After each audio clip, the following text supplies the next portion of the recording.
no lo sabemos. Por eso decimos es afirmación sujeta a verificación. Puede ser también una creencia o un enunciado sobre la población, principalmente sobre sus parámetros. Las ventas van a aumentar a fin de año en la taquilla. Es un enunciado. ¿Y de qué estamos hablando? De su parámetro promedio de ventas.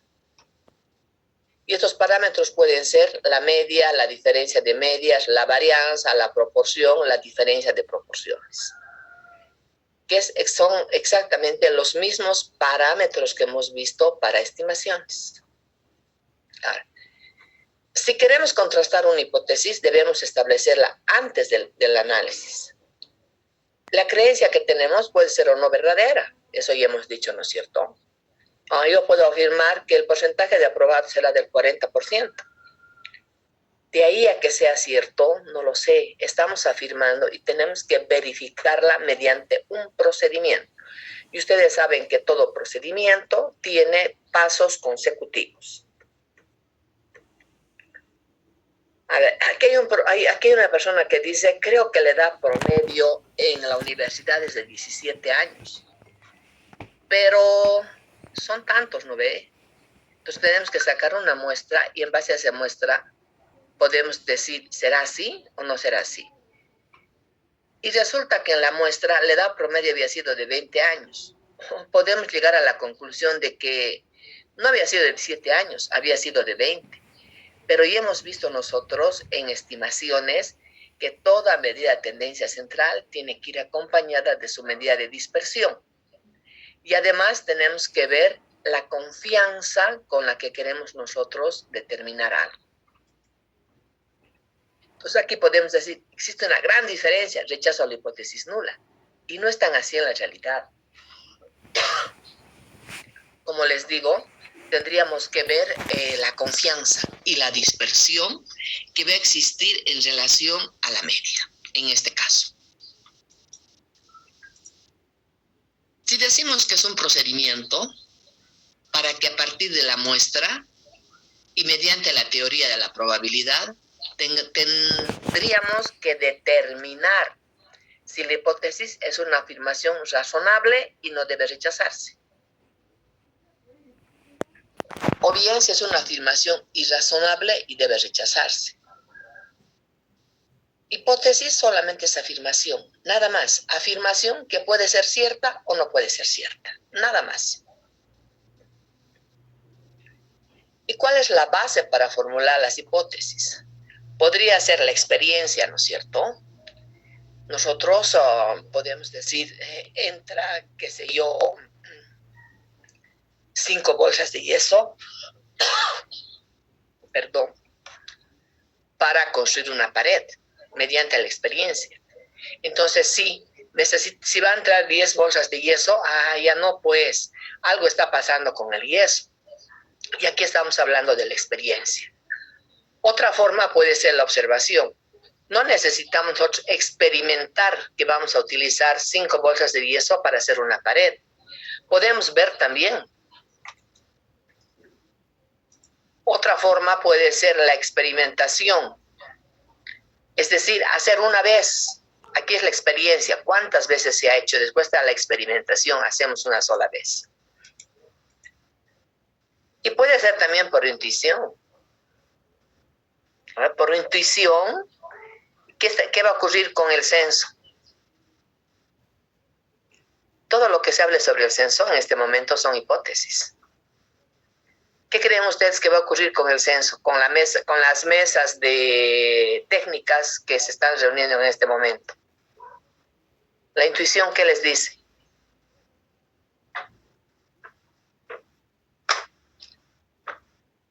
¿Nada? Por intuición, el censo va a ser el 2024. Todo está yendo a eso.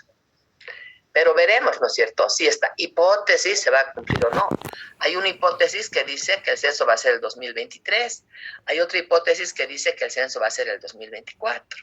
Entonces veamos qué es lo que va a ocurrir hasta fin de semana seguramente. mediante la experiencia, la observación, la experimentación, la intuición, lo que hacemos es determinar la hipótesis de investigación. ¿Qué es lo que queremos nosotros investigar? Las mujeres ganan menos que los varones, en promedio. Es una hipótesis. De ahí a que sea cierto, no lo sabemos. La taquilla va a incrementar sus ventas a fin de año. No sabemos si será cierto. Entonces tenemos que verificar esa hipótesis.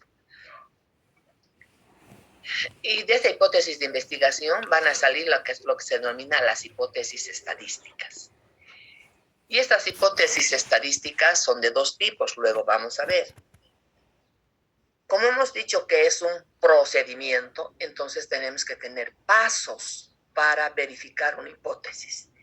Y el primer paso es el planteamiento de hipótesis.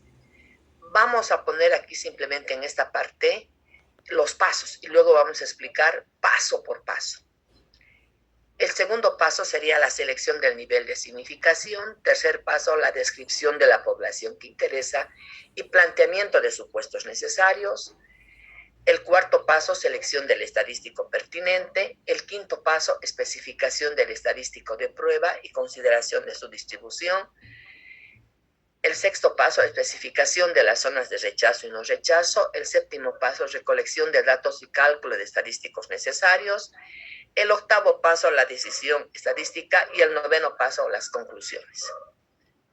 Yo sé que he hecho rápido esto, ¿verdad? En la clase presencial hubiera escrito cada uno de estos pasos para luego explicar. Si ustedes se fijan, los datos están en el séptimo paso recién. Más antes es como si nosotros estaríamos rayando la cancha para jugar. Estamos poniendo los lineamientos para ver qué pasa con los datos y con los estadísticos necesarios. Después recién tomamos la decisión estadística y por último damos las conclusiones. Entonces, empecemos con el planteamiento de las hipótesis.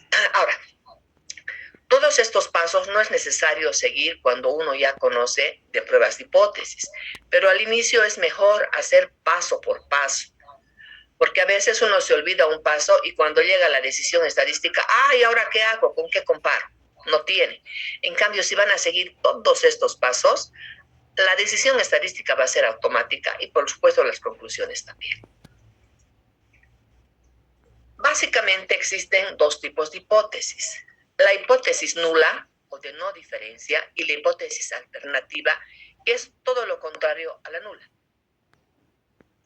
Aquí al principio lo que vamos a hacer es simplemente, como les digo, rayar la cancha para después jugar. Ustedes saben, en el fútbol la cancha tiene dimensiones, ¿no es cierto? Y además creo que tiene ahí la parte delantera, la parte media, la parte trasera, y tiene dimensiones. Entonces no se puede sacar, por ejemplo, la pelota afuera. Si salió la pelota fuera de la raya, entonces el equipo contrario va a tener que sacar tiro libre o algo así, ¿verdad? Yo no sé mucho de fútbol ni me gusta, pero es interesante comparar. Entonces, la hipótesis nula es la que contrastamos. Entonces, lo primero que tenemos que determinar en nuestra prueba de hipótesis es cuál es la hipótesis nula. Todo lo contrario es la hipótesis alterna. Por eso, decimos niega a la hipótesis nula. Los datos pueden refutar a la hipótesis nula. En cambio, pueden mostrar evidencia a favor de la hipótesis alternativa. La hipótesis nula no debería ser rechazada sin una buena razón. La hipótesis alternativa no debería ser aceptada sin una gran evidencia a favor. En la hipótesis nula, siempre tiene que estar presente el parámetro y además el signo igual. Ya siempre, parámetro y el signo igual. Parámetro en función de qué estamos hablando. Nosotros no podemos decir igual a 20 o igual a 0,2. ¿De qué estamos hablando? ¿De una media? ¿De una proporción? ¿De una diferencia de medias? ¿De una diferencia de proporciones? Entonces, por eso siempre en la hipótesis nula tiene que estar el parámetro correspondiente. Las hipótesis, al igual que las estimaciones, las hacemos para los parámetros, porque son valores desconocidos. ¿En función a qué? A los estadísticos, que son valores conocidos. Aquí la hipótesis nula dice la proporción es igual al 50%. La hipótesis alterna dice todo lo contrario de la nula. Lo contrario del igual es diferente, ¿no es cierto? Si la hipótesis nula diría la media es igual a 21 años. La alterna, ¿cuál sería?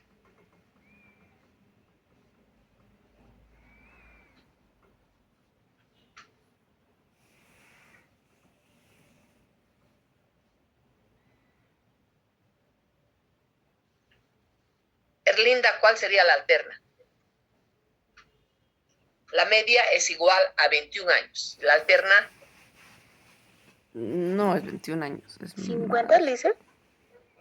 No te olvides, tiene que estar el parámetro y tiene que estar el signo. Entonces, si la hipótesis dice igual a 21, la alterna tendrá que ser la media diferente de 21. Vamos a hacer algunos ejercicios sobre eso, porque este es el paso principal. Dice, si está al igual, entonces la alterna tiene que ir con el diferente. Si está el menor o igual, la alterna tiene que ir todo lo contrario con el mayor. Si está el mayor o igual, la alterna tiene que ir con todo lo contrario que es el menor. ¿Ya? Entonces, si se fijan, en la nula siempre está el igual, siempre de los siempre. Si ustedes ponen al revés y me ponen en la nula el diferente, yo no reviso nada más, todito está mal. Aquí dice, la altura medio promedio de los estudiantes de la U es 1,60 metros. Es una hipótesis. Entonces, ¿qué hacemos? Lo primero, vamos a escribir en simbología estadística lo que dice la hipótesis. Entonces, escribiendo en simbología estadística, ¿qué dice? La media es igual a 1,60. Lo segundo que hacemos, escribimos todo lo contrario de este signo. Es lo que decíamos hace rato con Erlinda, ¿verdad? Y decía, la media es diferente de 1,60. Una vez que tenemos todo lo contrario o su opuesto, recién escogemos el que tiene el igual. Entonces aquí dice, seleccionar la hipótesis nula donde está el igual. Entonces la hipótesis nula será, la media es igual a 1,60. Así de facilito seleccionamos la hipótesis nula. La alterna será lo que queda, ¿no es cierto? La media es diferente de 1,60.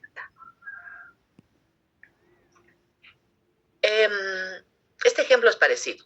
Dice, el tiempo de vida promedio de una determinada pieza usada en el ensamblaje de una marca de computadoras es de 20.000 horas. Entonces escribimos en lenguaje estadístico, que dice media igual a 20.000. Su opuesto tendrá que ser diferente de 20.000, media diferente de 20.000. Seleccionamos la hipótesis nula donde está el igual, la media es igual a 20.000. Veamos otro ejemplito. Dice, el porcentaje de personas a quienes les gusta el cigarrillo no es mayor del 10%. Si estamos hablando de porcentaje, estamos hablando de proporción, ya no podemos poner aquí media. Y además si dice, no es mayor del 10%. Si no es mayor del 10%, tiene que ser menor o igual al 10%. Hemos traducido este enunciado al lenguaje estadístico. Proporción poblacional menor o igual al 10%. Establecemos su opuesto. ¿Cuál va a ser su opuesto?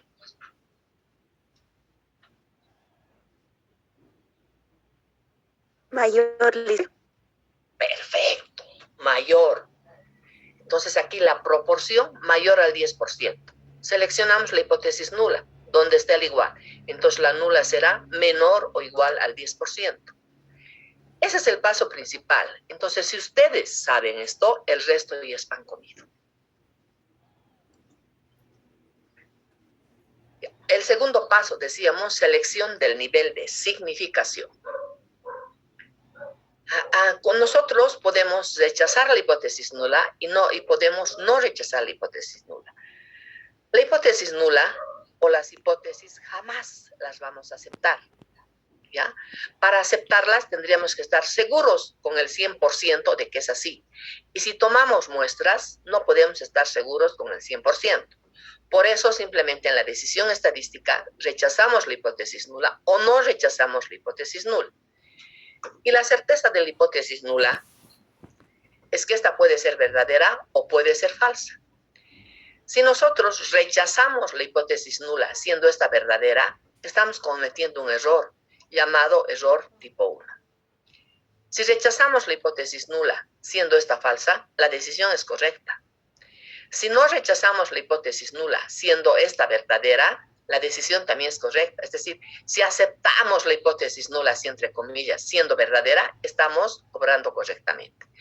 Si no rechazamos siendo falsa, entonces tenemos un error llamado de tipo 2. A la probabilidad de cometer un error tipo 1 denominamos alfa. ¿Se acuerdan? Les decía, esta partecita es el error donde estamos cometiendo nosotros, alfa, los extremos de las colas en el caso de estimaciones. Y a la probabilidad de cometer un error tipo 2 llamamos beta. Entonces nosotros podemos calcular estos errores, tanto alfa como beta. Ahora aquí el problema surge, ¿cuál es el error que tendríamos que calcular? A ver. Si no rechazamos la hipótesis nula siendo esta falsa, en ciencias sociales no hay mucho problema, pero sí en medicina, ¿no? Si nosotros, así entre comillas, aceptamos el uso de un medicamento y tiene muchas fallas, entonces ¿a cuánta gente vamos a matar, no es cierto? Y sin embargo es más fácil calcular este error tipo 1, es decir, alfa.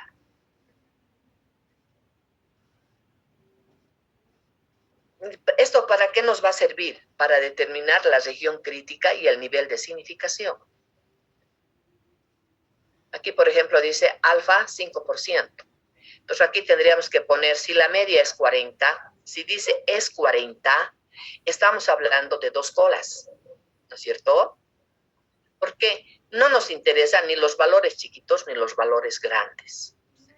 En el caso de los pesos, por ejemplo, del arroz, se supone que el kilo tiene 1000 gramos. Entonces, si tiene menos de 1000 gramos, le pueden sancionar porque no está cumpliendo la normativa. Si tiene más de 1000 gramos, lo van a botar de la empresa porque la máquina no está bien calibrada. Entonces, tiene que estar alrededor de 1000 gramos el gramaje del kilo de arroz. Ahora, cuando nosotros hablamos del nivel de significación, estamos diciendo alfa. ¿Cuánto es alfa? Aquí tenemos 2 regiones críticas.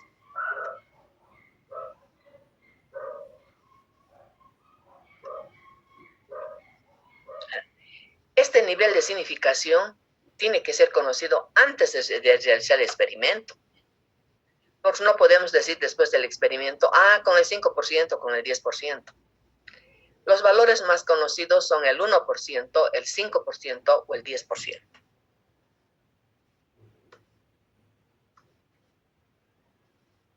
Y no es nada más que la probabilidad de rechazar la hipótesis nula cuando ésta es cierta. Es decir, la probabilidad de cometer un error tipo 1.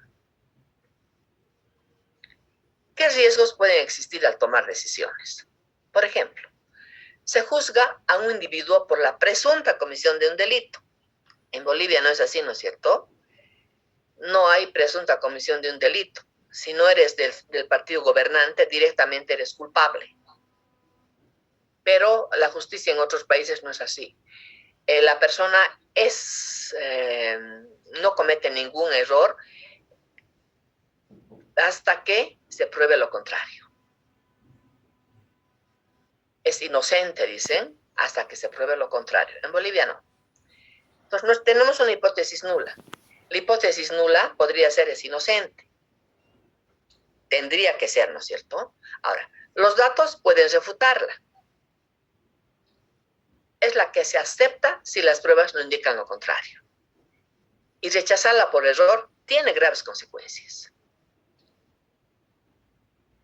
Es inocente y se lo declara culpable. ¿No ve? Tiene consecuencias. La hipótesis alternativa. Si es inocente, entonces la alternativa será es culpable. Y no debería aceptarse sin una gran evidencia a favor. Y rechazarla por error también tiene graves consecuencias. ¿No? Aquí, si declaramos nosotros inocente a un culpable, ¿se imaginan lo que puede pasar? Es violador, va a seguir violando. Es un peligro para la sociedad. En ambos casos, rechazar o no rechazar tiene graves consecuencias. Aquí, el veredicto puede ser inocente o puede ser culpable. La realidad puede ser inocente o puede ser culpable, ¿no es cierto? Si el veredicto es inocente y en realidad es inocente, está bien la decisión. Si el veredicto es inocente y en la realidad es culpable, entonces estamos cometiendo un error. Si el veredicto dice es culpable y en realidad es inocente, también estamos cometiendo un error.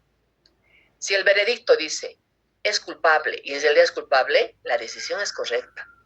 Ahora, el error va a depender de dónde estemos ubicados. Si en realidad es inocente y lo declaramos culpable o el juez lo declara culpable, hay un error, ¿no es cierto? Y puede ser muy grave para la sociedad o puede ser muy grave para la familia. Lo mismo, que siendo culpable se lo declara inocente. Entonces aquí dice menos grave y muy grave. Depende de qué lugar estemos situados nosotros para determinar. En ambos casos hay error. Y de lo que se trata precisamente es de minimizar ese error o de anticiparnos a ese error en estadística.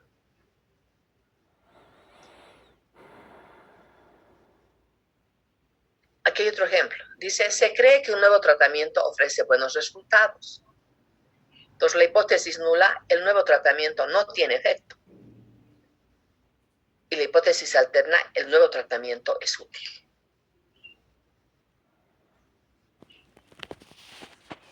Y son ejemplos que no me interesa ahorita. Entonces, en este paso, lo único que hacemos es determinar con qué nivel de significación vamos a trabajar. ¿Cuánto es alfa? ¿1%, 5%, 10%, 12,5%?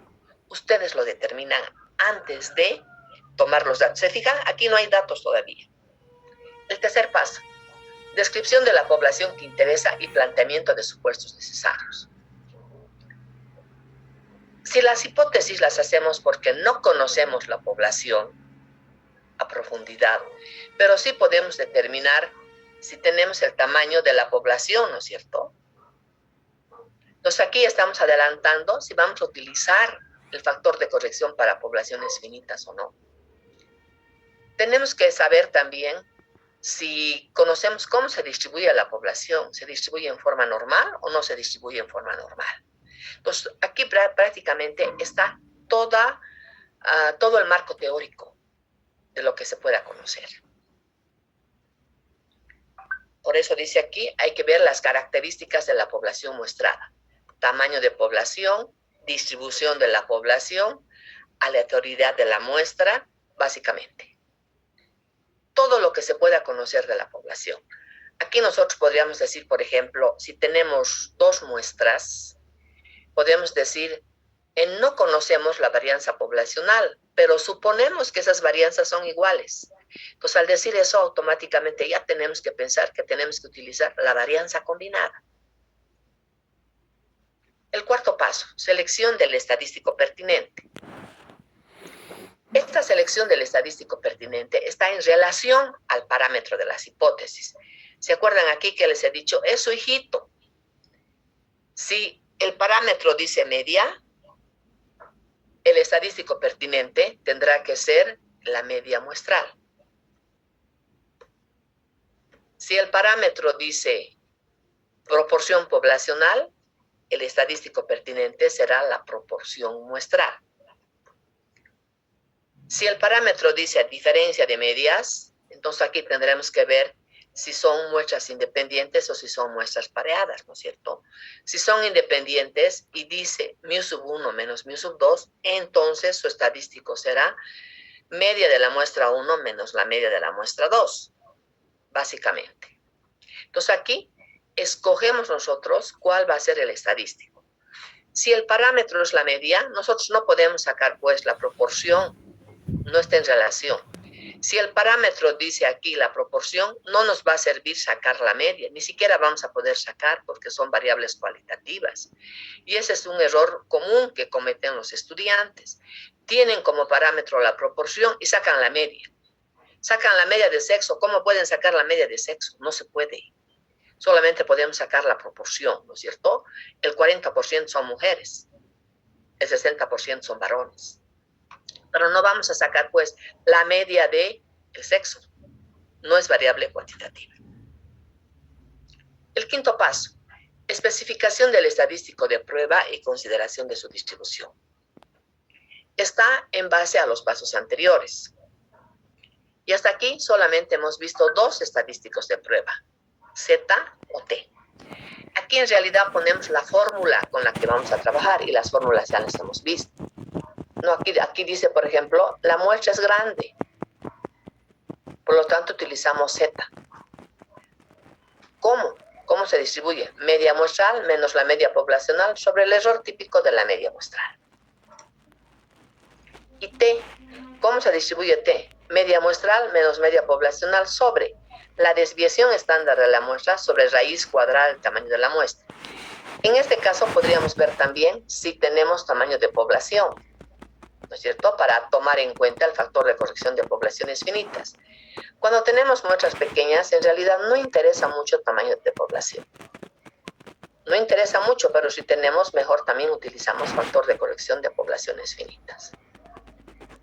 Entonces, hasta aquí solamente tenemos estas dos fórmulas. Luego vamos a ver chi cuadrada y si nos alcanza tiempito, f más. Paso 6. Especificación de las zonas de rechazo y no rechazo. Esta especificación de las zonas de rechazo y no rechazo va a depender de la hipótesis alternativa. Si la hipótesis alternativa dice diferente, entonces no nos interesa ni el lado izquierdo ni el lado derecho. Por lo tanto, las zonas de rechazo van a estar a ambos lados. Y estamos hablando de una hipótesis bilateral. Dice la hipótesis alterna, la media diferente de 20. Entonces no nos interesa ni los valores pequeños ni los valores grandes. Acuérdense del gramaje de las bolsas de arroz. Si la hipótesis alterna dice la media es menor de 20, entonces la zona de rechazo va a estar al lado izquierdo, dependiendo de la hipótesis alterna. Si la hipótesis alterna dice que la media es mayor de 20, entonces la zona de rechazo va a estar al lado derecho, siempre en relación con el signo de la hipótesis alterna. Y los valores.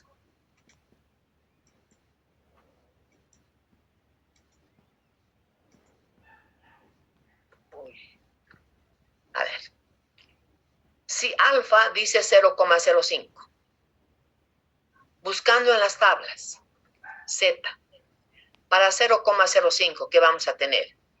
Desde aquí hasta aquí va a estar 0,475. Desde aquí hasta aquí, los otros 0,475, para que sume en total 0,95.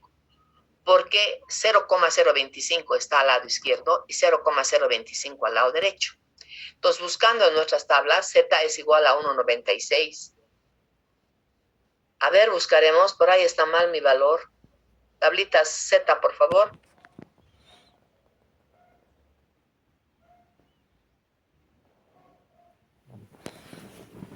Está bien, licenciada. Gracias, ¿no?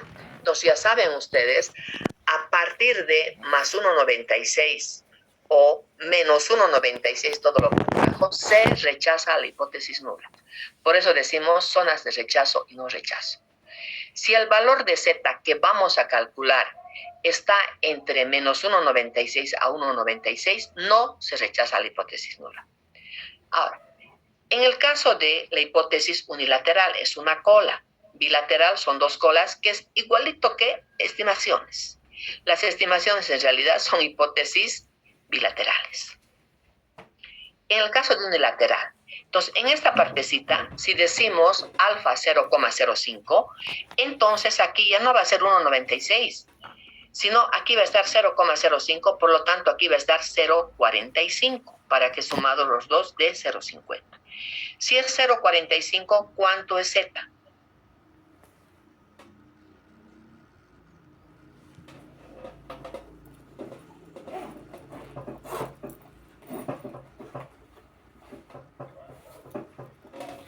$1,64.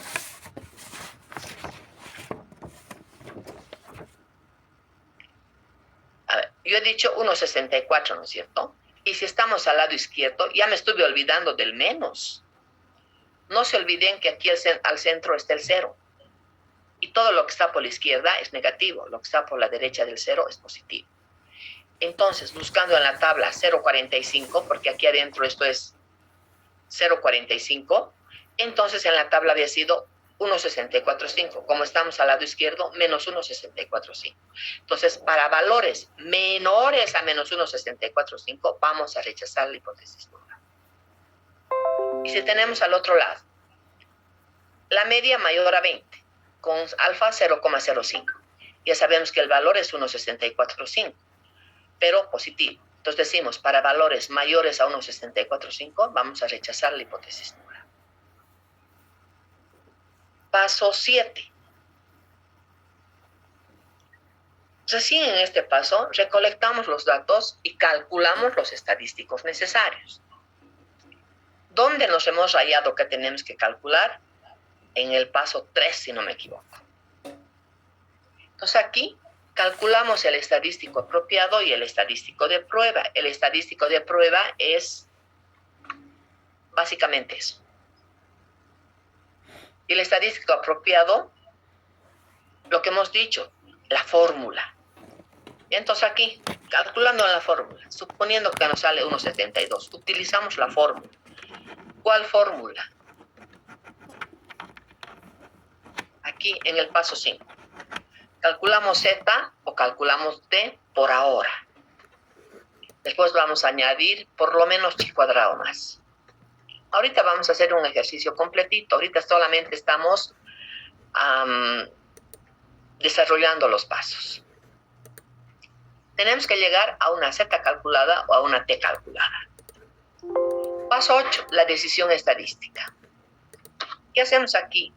Vamos a comparar el valor calculado del estadístico de prueba con el valor crítico de este. Es decir, necesitamos esto. Yo les decía que es importante que hagan las gráficas, ¿no? Entonces vamos a calcular una Z con los datos que tenemos y aquí tenemos una Z de tablas. Calculamos esos dos valores para tomar la decisión estadística. Aquí dice Z calculado es 1,72 y Z de tablas es 1,96. Para poder calcular, para poder comparar, necesitaríamos saber si es de una cola o es de dos colas. La posición de la región crítica depende de la hipótesis alternativa, hemos dicho, ¿no es cierto? Entonces, si es bilateral y alfa 0,05, tendríamos Z de tablas 1,96. Tenemos aquí menos 1,96 a más 1,96. Si la Z que hemos calculado es 1,72, ubicamos dónde está aquí. Z calculada es menor que la Z de tablas, cae en la zona de no rechazo. Entonces decimos, con el 5% de significación no se rechaza la hipótesis nula, porque está cayendo aquí en la zona de no rechazo. Ahora, si estamos hablando con una sola cola y decíamos que Z era menos 1,645, 1,72 también está aquí, en la zona de no rechazo. También la decisión estadística tendría que ser con el 5% de significación, no se rechaza la hipótesis nula. Y en el otro caso, Z es 1,645 y la Z calculada es 1,72. 1,72 está aquí afuera, en la zona de en la zona de rechazo. Hasta 1,645 no vamos a rechazar la hipótesis nula. Y como Z calculada es 1,72 y cae en la zona de rechazo, entonces decimos se rechaza la hipótesis nula con el 5% de significación. Pero eso está bien como procedimiento. En los hechos ¿es así o no es así? ¿Es verdad que los estudiantes en la facultad tienen más de 20 años? Eso nomás quiero saber, no me importa cómo hagas vos tu procedimiento. Por eso es que tenemos en el último paso la conclusión. Y en la conclusión tenemos que poner en función del parámetro poblacional y o de la población a que se refiere la prueba. Yo siempre les digo, en la conclusión es poner en castellano, como para que pueda entender cualquier persona que no sabe estadística. Pero no vamos a asegurar con el 100%, ¿no es cierto? Hay una probabilidad de equivocarnos. Entonces podríamos decir en este caso, con el 95% de confianza, el promedio no es diferente de 20. En este otro caso también. Pero en este otro caso ya es diferente, ¿no es cierto? Si dice nuestra hipótesis alterna que es mayor de 20, aquí rechazamos la hipótesis nula. Por lo tanto, tendremos que decir el promedio efectivamente es diferente, es mayor de 20. Y así todo es nada más. Ahora, ¿de qué se trata? De practicar e ir despacio haciendo todo.